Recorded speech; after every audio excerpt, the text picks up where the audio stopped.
अरे कहाँ चले? ईगा मी कांचो आऊं कांचो जान तुला काय करे बरी? देख जी ते कांचो जास मोला कुछ करे बनी है लेकिन ते अकेला लड़की कहाँ घूमत हस कितना?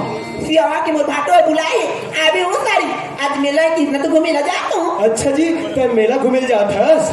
ये बोली सुनना काफी दिन से ना बहुला आस लगे हवे वो मैं मेला घूमे जाऊँ ऐसे करके तब ते अपन साथ में बोले लेवे का कितना? ईगा तोर यार दोस्त ते जानी तक दो।